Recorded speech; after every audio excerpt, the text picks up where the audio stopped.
Greetings. Welcome to Queen L LLC. This is Queen L. Thank you so much for joining me today. This is an impromptu channeled message from Spirit.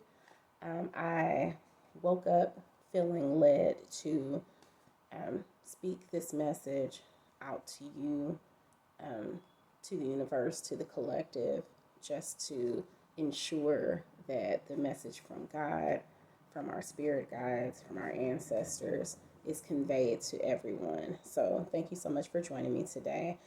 This is an evergreen message. So, whenever, if ever, you stumble upon this message, just know that it's not by happenstance.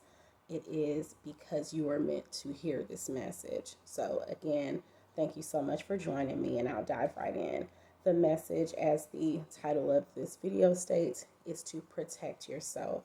Spirit wants us to protect our energy and protect the essence of who we are from both known and unknown forces, spiritual presence that may be in our lives to mean us harm, either direct or indirect. This is a call to just make sure that you protect yourself on a spiritual and physical basis. I took notes as soon as the message came to me to make sure that I captured everything that was given to me to speak to you. So I will provide those notes, and then I will pull, I believe, just one card from, this is from my African Goddess Rising Oracle deck. You will see an unboxing video about this deck coming up very soon. I believe that video will be posted on Saturday, and yeah, so you'll be able to get my first impression on this deck. But this was the deck that Spirit led me to use to pull a card with regard to this message. So let's dive into the tips. Now, again, I said this is to protect yourself physically, mentally, spiritually. Some of the ways that you can, and pardon me, my voice is kind of going in and out. Some of the ways that you can protect yourself are covering your head. If you have not, and I know I have some new subscribers, so thank you so much for subscribing. And I'm so grateful and thankful for you being here. Now, I personally made the decision a few years ago to start wearing head coverings in public. So whenever I leave my home, I have some sort of head covering. It initially started out by way of wearing different braided styles with extensions. And then I would possibly just put a scarf over that.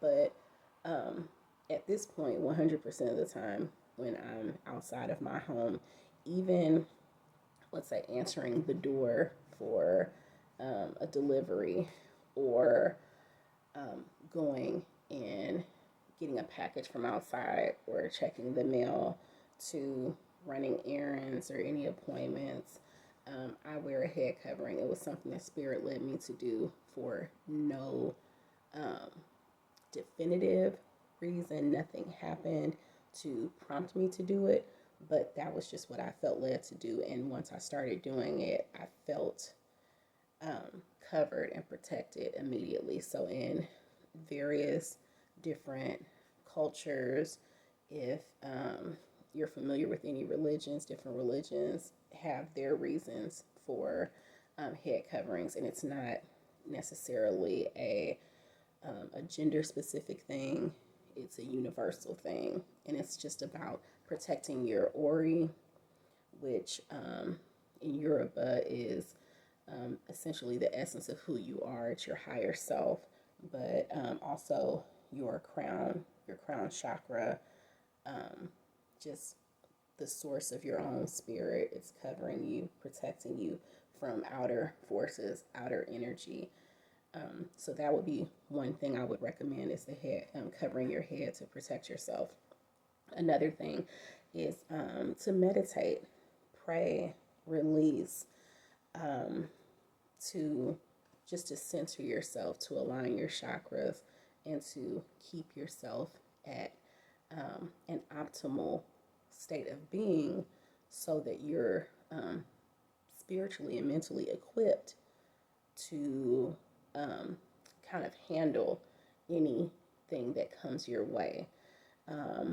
Some of the ways that you can kind of, make sure that you're aligned on the inside spiritually is by things that you consume. So, avoiding processed foods. I mean, these are things where, I could be like Captain Obvious here, things that we know are not good for our wellness. But these things also affect us on a spiritual level. So, avoiding processed foods, genetically modified ingredients or GMO foods and drinks. And that's something I know that a lot of people think to look at nutritional content for foods they consume, but not necessarily for drinks. There are a lot of dyes that are toxic in the foods and drinks that we consume. You could do your own research on foods and beverages in the United States, which is where I reside, that are banned for use and for sale in many other countries, and there's a reason for that. So I could go on and on about that, but that's definitely something to watch is the foods and drinks you consume or ingest. Another thing to avoid as far as your consumption is negativity, gossiping, procrastination, and that's just about the energy that you consume, things that you hear. It could be the music that you listen to. Music can be therapeutic and cathartic, but if it's something that could take you to a negative space or kind of bring your vibration lower, reduce your level as far as the vibe that you're on, then those are things that you should avoid, honestly. And then you need to feed your spirit in order to elevate. Feed your spirit with positive things, with mantras, with affirmations, through just healthy practices. And it's all a practice, whether it's a yoga practice, meditation practice. These are things that you have to deliberately put forth effort. You apply intent to them and a sense of purpose in order to adopt them as a way of life. So those are some of the things that we can do on a spiritual and physical level. Some of the other things that you could do to protect your home are using red brick dust, and you would use that by sprinkling some at the entrances or exits, if you will, to your home, whether you have a front, back door, and you put them right outside the entrance, across the entrance, to protect your home from unwanted or negative energy entering the home. And also using salt in the four corners of your home. If you're able to do north, south, east, and west, then that is most optimal.